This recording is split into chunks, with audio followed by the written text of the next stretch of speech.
ये मथुरा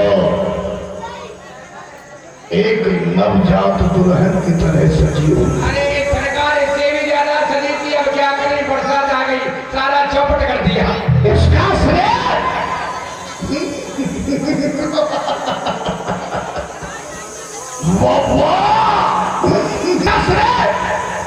मुझे दो, मान्यवर वसुदेव के लिए जाता है। उनको क्यों? जैसा कि तुमने विदित है, मैंने अपनी चचेरी बहन देवकी का विवाह बटेश्वर निवासी सूरसेन के पुत्र मान्यवर वसुदेव के साथ में किया। जी बिल्कुल किया था, जी बिल्कुल किया। लेकिन किंतु परंतु तुम जानते हो, जिस विवाह में दहेज नहीं दिया जाता है वह कार्य पूर्ण नहीं माना जाता है। अरे सरकार, बिना दहेज के विवाह कैसा? इसलिए हम अपनी बहन देवकी को, बहनोई वसुदेव को आज उतना दहेज देना चाहते हैं जो कि आज तक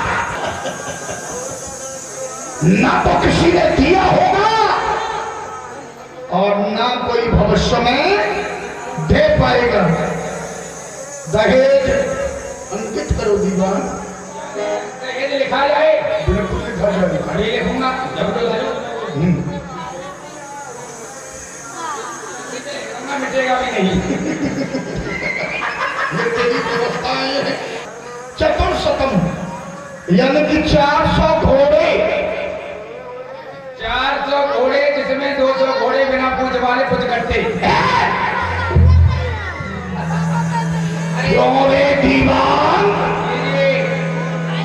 इन बगैर पूछ वाले घोड़ों का क्या होगा? क्या होगा? सरकार, आप भली प्रकार से जानते हो, घोड़े की आदत होती है जहाँ पानी देखा वहीं अपनी पूंछ हिलाने लगता है। अब बाराती सभी उस घोड़ों पर बैठ बैठ के जाएंगे।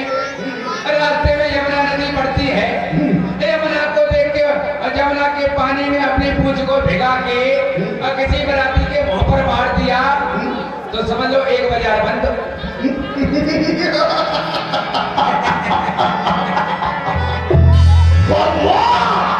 गजब गजब। वारे वाह दीवान, बहुत सुंदर। 200 रथ, 200 रथ, इसमें 100 रथ बिना पहिए वाले, उड़ने वाले। होए होए होए। विमान। और 10,000 दास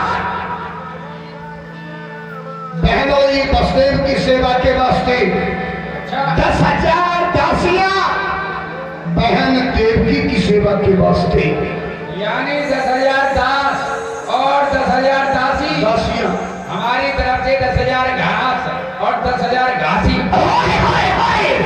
थोड़े दीवान, ये घास और इन घासियों का क्या होगा रे? अरे सरकार, हाथी दे रहे हो, घोड़े दे रहे हो, ऊंट दे रहे हो, उनके लिए घास कौन खोदने जाएगा? जब घास खोदने वाले जाएंगे तो उनकी घरवाली यहाँ क्या करेंगी? उनको भी साथ भेजा जाएगा। और सुनो, मेरा विचार तो ये है, इस गांव में जितने भी बुढ़े बुढ़िया हैं सबको वसुदेव जी के साथ भेज दिया जाए।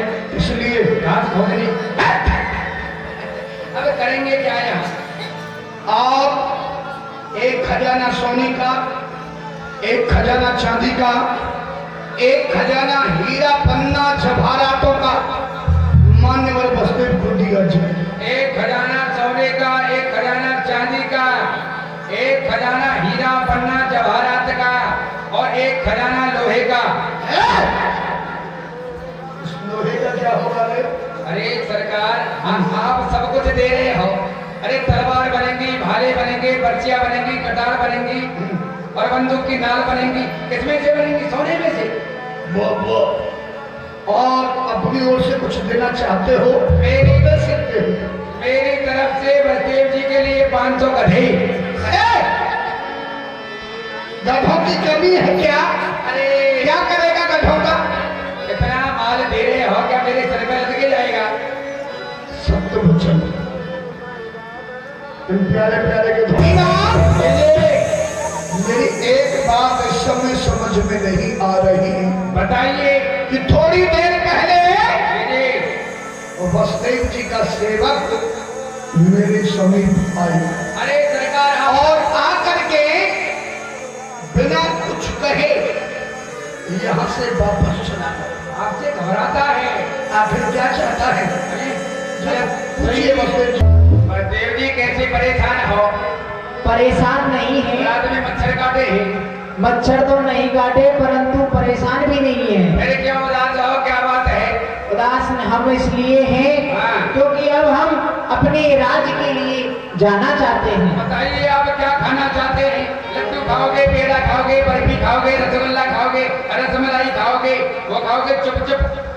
खाना नहीं चाहते हैं तो अरे पूरी रात खिलाया है, हम आपकी सेवा में ही लगे रहे हैं, फिर भी कह रहे हैं खाना चाहते हैं। अपने बटेश्वर राज के लिए प्रस्थान करना चाहते हैं। अब समझ गया, विदाई चाहते हैं, विदाई। विदाई। ओहो आप ये हो, अब अस्थिर जी कुछ कहना चाहते हैं, विदाई चाहते हैं।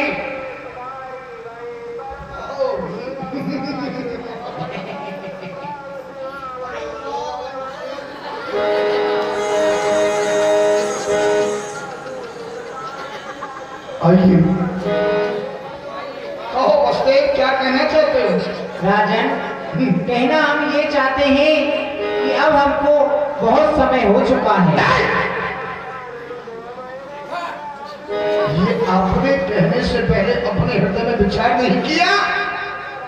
मुझे ऐसा प्रतीत होता है इस शब्द को सुन करके कि आप हमारी सेवा से संतुष्ट नहीं है।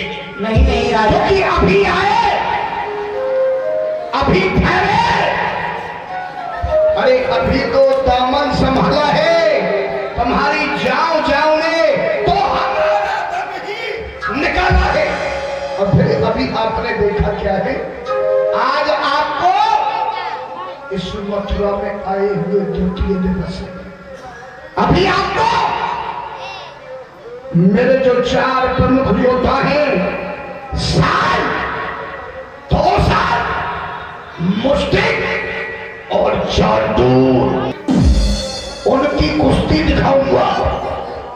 मेरे घूमने का स्थान यमुनाबाद, जहां पर प्रत्येक भूल पत्तियां झुक झुक के सलामी देती है, अभी वो दिखाऊंगा। और आप मेरे यहाँ हाथियों की दौड़, मस्त राजन, कोवलिया पेड़ हाथी की दौड़ दिखाऊंगा। दौड़ तो हम जाने के लिए कह रहे हैं। दौड़ तो अब हम देखते ही रहेंगे। अच्छा। क्योंकि आपसे भी अब हमारी रिश्तेदारी जुड़ चुकी है। परंतु आप भली भांति जानते हैं कि विवाह के बाद कुछ कार्य ऐसे होते हैं जो कि अपने घर पर ही जाकर पूर्ण किए जाते हैं, इसलिए हम प्रस्थान करना चाहते हैं। तो ठीक है, जब आप जाना ही चाहते हैं तो मेरा भी एक निवेदन है। क्यों नहीं? मैंने अपनी बहन देवकी को बड़े ही लाड और प्यार के साथ में पाला है। वो जिस समय यहां से विदा होकर के जाएगी, बात करेगी और उसका रोना ये कंस कभी नहीं देख पाएगा। यदि आपको कुछ कष्ट न हो तो कुछ दूरी तक मैं आपका रथवान बनकर आपको पहुंचाने के लिए चलूं। सरकार 200 सेवक रथ के आगे और 200 सेवक रथ के पीछे अरे रसों का खड़े कर दिए जाएं। मार ठीक है ना? चारों तरफ से रथ को घेर लिया जाए।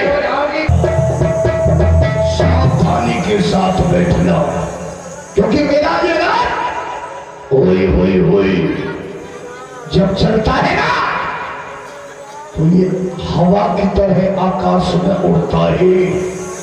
इसलिए अपने आप को थाम के बैठना। भई विश्वनाथ हर हर महादेव। सच्चिदानंद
कंस का कलाकर ये देववाणी है और देवता कभी मिथ्या भाषण नहीं करते। तो क्या मैं इसे जीवित छोड़ दूंगा?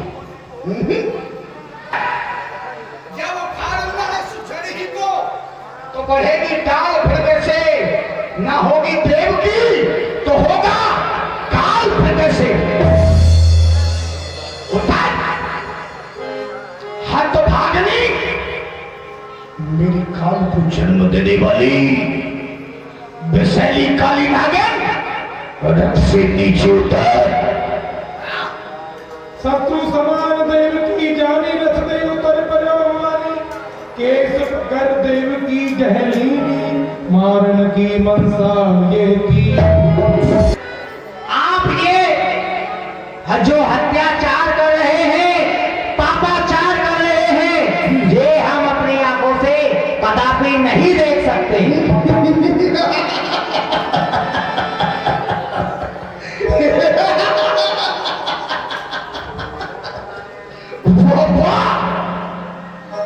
ये पापाचार, ये पापाचार है, ये अनाचार है। अपनी मुख से नहीं देख सकते, कानों से तो सुन। सीधा सा उपाय ऐसा करो, अपना ये नोखा उस तरफ मोड़ दो, और यदि ऐसा भी नहीं कर सकते तो अपनी दोनों आंखें फोड़ लो।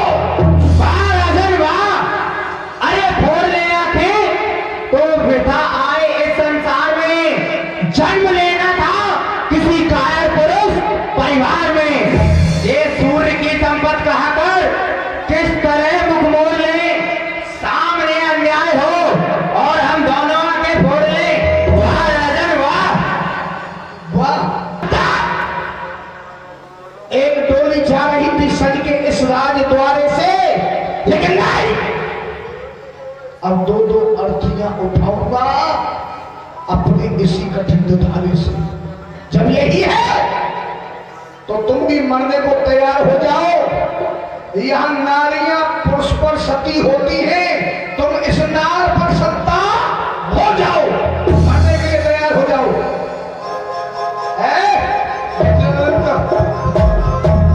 चला दे बात, ले जाओ बंदी बनाओ, और अब तुम मरने के लिए तैयार हो जाओ। बंद सुना, हर हर महादेव।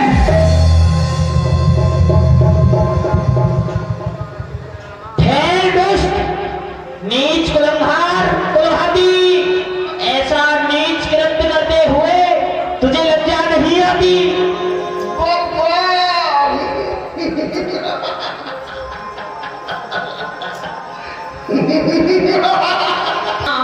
तो आप ही बता दीजिए इन दोनों से मेरा क्या संबंध है?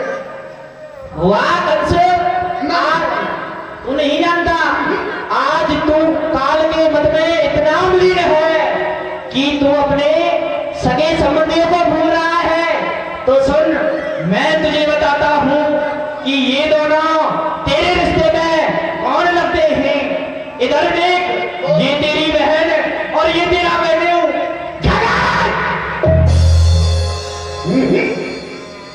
बिल्कुल गलत, ये बहन और बहनोई नहीं, ये बहनी और ये मेरी बहन। जिन पैरों से वहां से यहां तक चल के आया हूं, इन्हीं कदमों से वापस चले जाओ, अन्यथा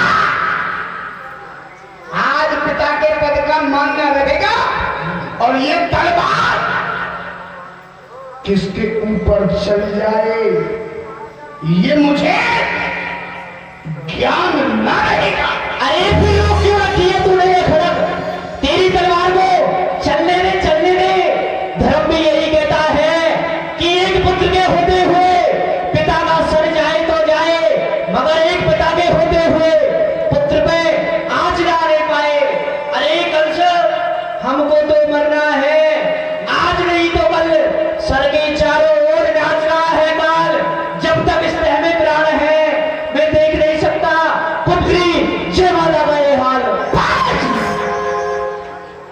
लगाम दो, इस जवान को लगाम दो। नहीं देख सकते हो हाँ तो तुम्हारी तुम जानो। अब मेरी सुन लो कान खोल के। हाँ यदि तुम नहीं देख सकते तो तुम जानो बट्टा ने लगने पाएगा। ये हम वीरों की शान में तलवार बिना खून पिए अब जाएगी ना वापस। अरे कंसो, बट्टा भी लग जाएगा तुम वीरों की शान में, और ये तेरी निकली हुई खड़क वापस भी चली जाएगी म्यान में। मैं तुझे समझा रहा हूँ, या तो तू मानेगा, नहीं तो मैं तुझे वो सजा दूंगा जो एक बादशाह नमक हराम नौकर को देता है। तेरे हाथों में हथकड़ी, बाबू में मेरी, नार में तो डरवा के शक्तिकारा गार में डाल दूंगा। कंस के हाथों में हथकड़ी, हाँ तेरे हाथों में हथकड़ी, पैरों में बेड़ी। हाँ तेरे पैरों में मेरी। किसकी आज्ञा से? मथुरा मंडल के राजा उग्रसेन की आज्ञा से। कब तक हैं आप यहाँ पे महाराज? जब तक इस प्रजा का दिया हुआ ये ताज मुकुट मेरे सर पर है, तब तक मैं मथुरापुरी का महाराज हूँ। अच्छा हाँ बताओ, इस ताज को आप अपने हाथों से उतार के देंगे ये, या फिर ये शुभ कार्य भी मुझे करना होगा? नहीं कंस, तू ऐसा नहीं कर सकता। मेरे मुकुट को नहीं ले सकता, तू नहीं ले सकता। नहीं कर सकता? नहीं नहीं कंस, ऐसा मत कर। अरे तुम मुझे हो गए हो। अब ये ताज तुम्हारे सर पर शोभा नहीं देता। अब तो इस ताज को हम पहनेंगे। देखो भाई,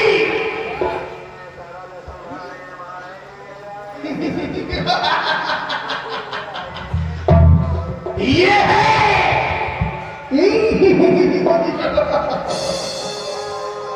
ये है मथुरा का ताज, और इसे पहन करके ये बनते ही यहाँ के महाराज। ये भी अजीर्ण हो गए, इनके साथ में ये ताज भी अजीर्ण हो गया। ए दीवान, हमारे लिए दूसरा ताज बनवाया जाए, अरे आपके लिए और तब तक हम इसे धारण कर लेते हैं। क्यों? अब देखो पिताजी, देखो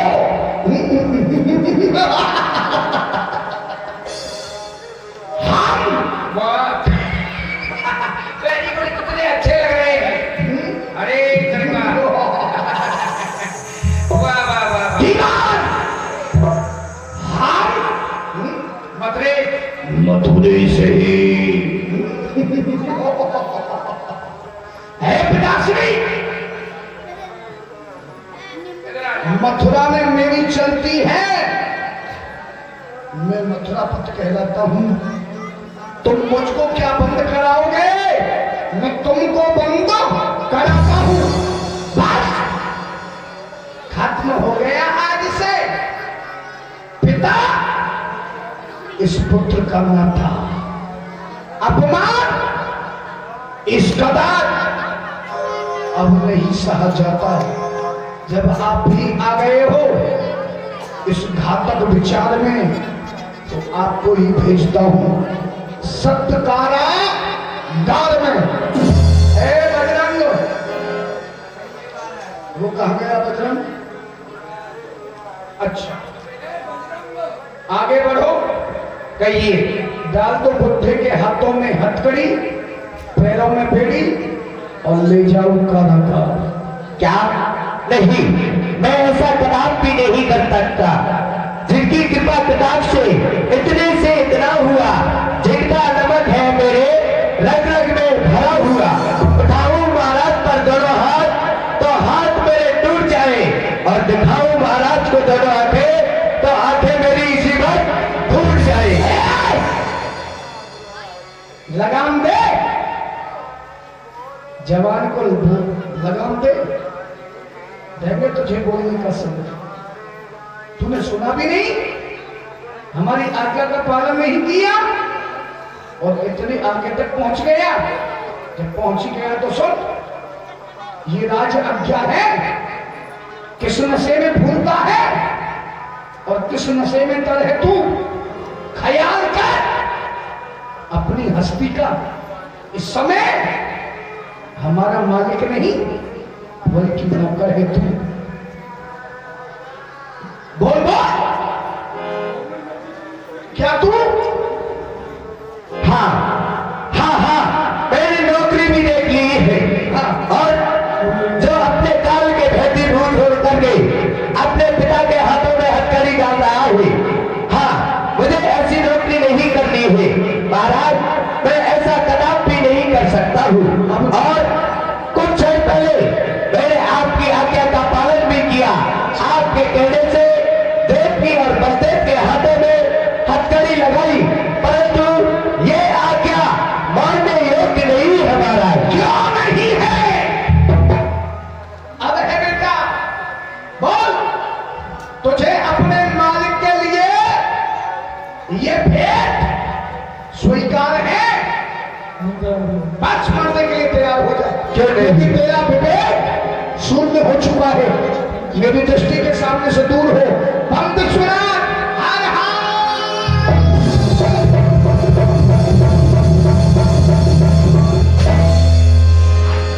ये क्या कंस, तूने मेरे देखते ही देखते एक वफादार सेवक का वध कर दिया। ए दीवान, आगे बढ़ो, डालो बुड्ढे के हाथों में हथकड़ी, पैरों में बेड़ी और ले जाओ कारागार। क्या कहना चाहते हो कहते रहो। अपने हाथ कर लो। मैं तुझसे पूछना चाहता हूँ कि तू मेरा ही पुत्र है? पिताजी, अरे इनसे क्या पूछ रहे हो? मेरा पुत्र है, इनकी मम्मी से पूछो। नहीं नहीं, यदि आपके अंदर में कोई शंका है तो समाधान कर देता हूँ। नहीं नहीं, यहाँ जितने भी लोग बैठे हैं ये सब जानते हैं कि मैं ही आपका सुपुत्र हूँ। तो तू मेरा पुत्र है तो एक कोई संदेह है पुत्र क्या? का पिता के प्रति क्या कर्तव्य होता है कंस? मैं तुझसे पूछना चाहता हूँ, क्या कर्तव्य होता है? पिता का कर्तव्य आप बता दो, पुत्र का कर्तव्य मैं बता दूंगा। पिता का कर्तव्य यही होता है, अपने बच्चों को पढ़ाता है, लिखाता है, अंत में सारी संपत्ति का मालिक बनाता है। उसी पुत्र ने बुढ़ापे में देखो कैसा किया सत्कार है, देखो एक वृद्ध पिता के साथ किया व्यवहार है। यानी कि अपने पुत्र को खिलाए पिलाए लाए। हाँ कंस, हाँ। तो आपने ऐसा किया, किस कर्तव्य का पालन किया? जन्म लेते ही इन ब्राह्मणों और साधुओं के कहने से मुझे कांस के कूड़े में बांध के यमुना में बहा दिया। क्या यही पिता का धर्म था? जिस नवजात शिशु को अच्छे बुरे का कोई ज्ञान ही नहीं है और उसे यमुना में बहा देना? क्या तुमने अपने कर्तव्य का पालन नहीं किया? लेकिन मैं करूंगा। प्रत्येक पुत्र का कर्तव्य है, जब उसका पिता बुढ़ा हो जाए, विवेक कार्य करना बंद कर दे, विवेकहीन हो जाए, तो प्रत्येक पिता पुत्र को पिता के साथ ऐसा ही करना चाहिए जैसा मैं कर रहा हूं। क्या? क्योंकि बुढ़ापे में इनकी बुद्धि खराब हो जाती है। उम्र भई 60 और बुद्धि हुई नाठिया। 60 वर्ष के बाद में विवेक कार्य नहीं करता। मेरी तरह करे, पिता से संपत्ति को ले, राजी से दे तो ठीक है, ना दे तो जबरदस्ती अपने हाथ में ले, जैसे कि मैंने इस ताज को लिया है और अपने बाप को कारागार में डाल दिया। कंस, हर पिता अपने पुत्र को आशीर्वाद लेके जाता है, मगर मैं तुझे आज आशीर्वाद नहीं तो श्राप दूंगा, श्राप। अरे दे डालो जो भी देना है। दे दो शराब, हम पी जाएंगे। आज दूंगा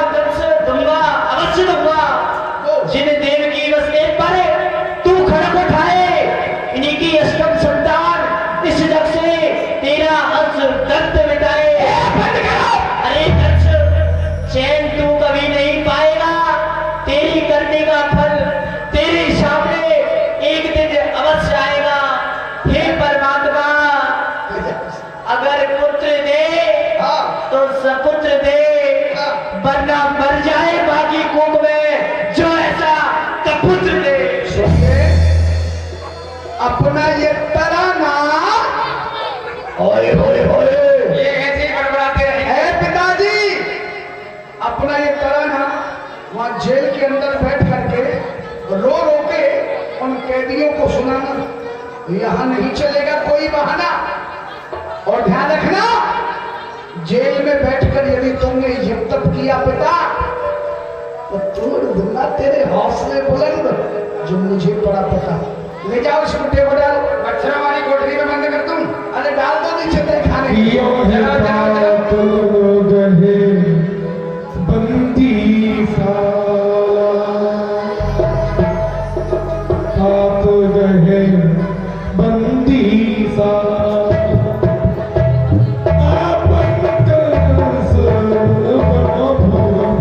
सरकार कर दिया, 32 लीवर का ताला भी फिट कर दिया है। अच्छा, और क्या? जहाँ बारिश का पानी इकट्ठा था उसी के खाने में डाला है ना। अरे सरकार आपने पता नहीं बार-बार चाय मांगते हैं। अच्छा, चाय भी नहीं। इनको कुछ नहीं देना है, जी। बल्कि इनका खूंट भी खींच लेना है। हाँ सही रहेगा। हाँ, इधर में जब उग्रसेन महाराज को बंद कर दिया, बसदेव जी ने मन में विचार किया, ये दुष्ट है, पापी है, जब अपने पिता को नहीं छोड़ा इसने तो मुझे क्या छोड़ेगा। तो प्रार्थना करने लगे, देव कहो कर जोरी, राजन सुनो विनय मोरी। राजन, मैं आपसे कुछ विनय करना चाहता हूँ। वो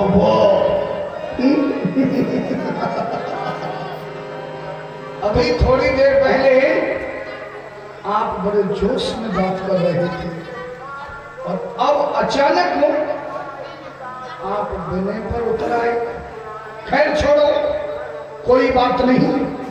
क्या विनय करना चाहते हैं? तुम प्रथा देवकी को जिन मारो, प्रथा देवकी को जिन मारो, और जाको सुख है सस्तु तुम्हारो। हे राजन, आप देवकी को तो व्यथा में ही मार रहे हो, क्योंकि आपका काल देवकी नहीं है। देवकी के गर्भ से जो संतान उत्पन्न होगी वह आपका काल है। वसुदेव, क्या बहकी बहकी बातें कर रहे हैं?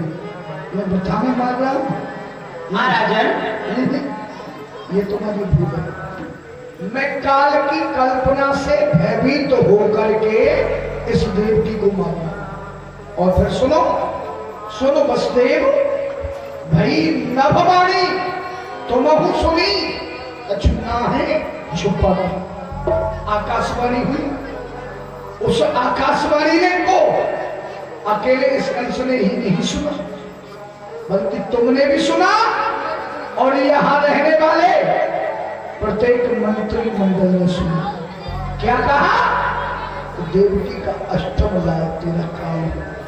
तो फिर व्यथा में कहा मार रहा हूं? राजन, आप क्या कहना चाहते हैं? सब सुत जाके और हम पे लीजे, जीवदान प्रभु जाको दीजे।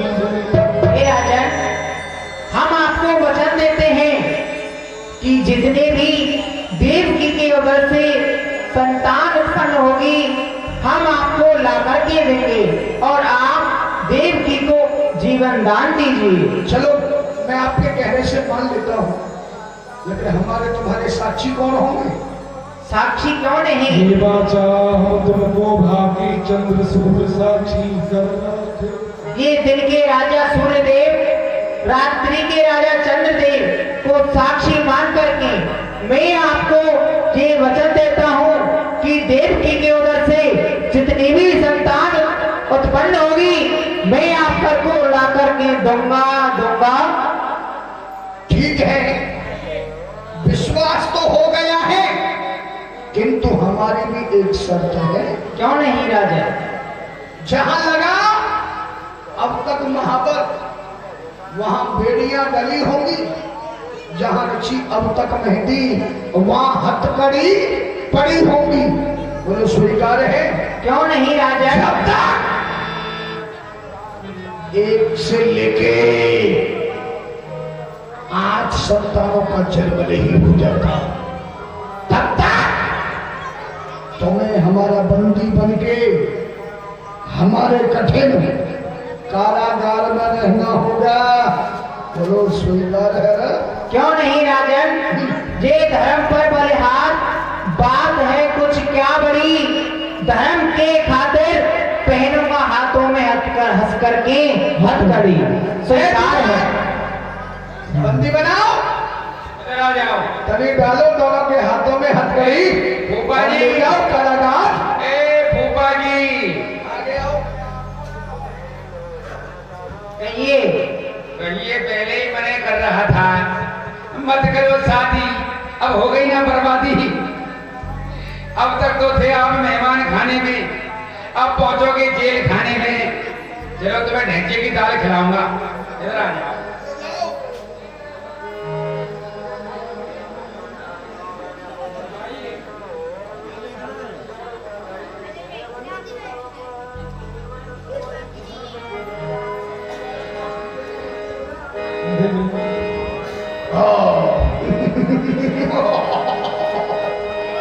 होए होए होए। ए दीवार, दोनों को जेल में डाल दिया।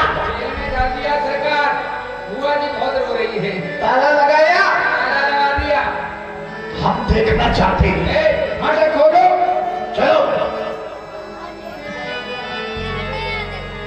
तारी नाय तरी परमोगत तारी नाय तरी। कितना रो रही है। हमारे वह समय, इसे कहते हैं समय की विडंबना। बिल्कुल सत्य है। दीवार, ए, अभी थोड़ी देर पहले इस मथुरा का प्रत्येक नगर निवासी इनकी राहों में अपनी पलकें बिछाने के लिए तैयार थे, लेकिन समय की मांग कि आज दोनों मुख्य अपराधी के रूप में मेरी जेल में। मुझे आज वो समय याद आ रहा है कौन सा? जिस समय मेरा विद्यार्थी काल जीवन था। बड़े थे आप। उसमें एक सूत्र आया और उसमें लिखा हुआ था कि समय कभी किसी को नहीं छोड़ता, बिल्कुल नहीं। क्योंकि समय के फेर से रघुवर, समय के फेर से रघुवर उदासीन बन के डोले थे, और समय जब आया दशरथ पर तो हजारों कष्ट झेले थे। समय बलवान है जग में, कराता काम चंडी का। समय आया जब हरिश्चंद्र पर तो भरा था वीर भंगी का। आज वही समय इन दोनों के ऊपर आया हुआ है। ये दृश्य अब इन आंखों से नहीं देखा जाता है, सर चकराता है। इस समय ये प्रेम मेरे शांत वातावरण में अशांति फैलाता है। फाटक को बंद किया जाए। कर दो। मथुरा में मुनादी कर दो कि आज से यहाँ के राजा बुढ़ा उग्रसेन नहीं, बल्कि स्वयं युवराज कंस है। क्यों नहीं? आवश्यक। हमारे राज्य में पाठ, पूजा, जप, ताप, हवन कुछ नहीं होगा। ऐसा ही होगा। आप बिराजे। घोषणा करो। अभी करता हूँ जी।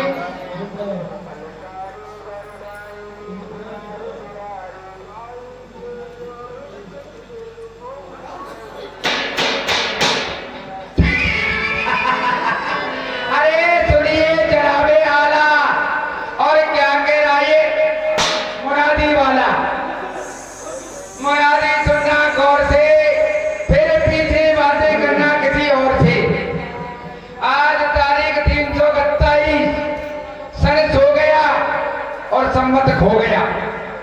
आज से जो नहीं करेगा पाप, उसके बन जाएंगे हम बाप। और आज से जो कोई करेगा धर्म, उसका लाठी से फोड़ देंगे। आज से पुराना जमाना गया और नया जमाना आ गया। आज से नवयुवक दल के प्रेसिडेंट युवराज कंस का राज हो गया है। आप बुढ़े बाबा अग्रसेन का राज नहीं है। आज से सारे कानून बंद कर दिए गए हैं। आज से किसी दुराहे पर, तिराहे पर, चौराहे पर, मंदिर में, देवालय में, धर्मशाला में, यज्ञशाला में, पाठशाला में, गौशाला में पूजा होगी तो हमारे महाराज की होगी जय हो। और भोग हमारा